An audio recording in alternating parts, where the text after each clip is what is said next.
Hi praise అందరికి ఈరోజు దేవుని వాక్యం యోహాను సువార్త 3వ అధ్యాయం 16వ వచనం నుంచి కొన్ని వచనాలు చూసుకుందాం. దేవుడు లోకమును ఎంతో ప్రేమించను కాగా ఆయన తన అద్వితీయ కుమారునిగా పుట్టిన వాని అందు విశ్వాసం ఉంచు ప్రతి వాడు నశింపక నిత్య జీవం పొందినట్లు ఆయనను అనుగ్రహించను.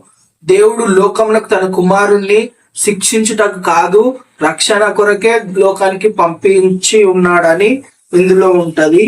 తర్వాత అరణ్యంలో మోషే సర్పం ఎలాగెత్తెనో అలాగే విశ్వాసం ఉంచి వారు రక్షణ పొందుటకై క్రీస్తు శిలువ పైన వేలాడవలసి ఉన్నదని భావం ఉంటది.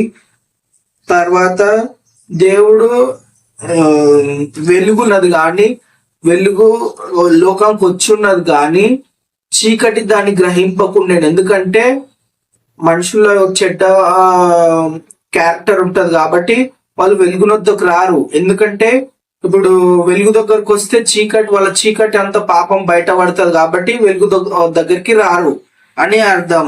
తర్వాత కొన్ని రోజులు అయినాక యేసు ప్రభు ఇంకా బాప్తిసం ఇస్తుంటాడు. యోహాన్ కూడా బాప్తిసం ఇస్తుంటాడు. యోహాన్ శిష్యులకు ఒక యుద్ధంకి ఫైటింగ్ పడుతుంది. యేసు ప్రభు కూడా చాలా మందికి బాప్తిసం ఇస్తున్నాడు. అంటే నేను గొప్పవాణ్ణి కాదు, ఆయన పైనుండి వచ్చిన వాడు, అందరికి పైనున్నవాడు, నేను భూ సంబంధిని కాబట్టి భూమి నుంచి వచ్చిన వాడు భూ సంబంధి అని చెప్తాడు. అంతే ఫ్రెండ్స్, ఆమెన్, బాయ్.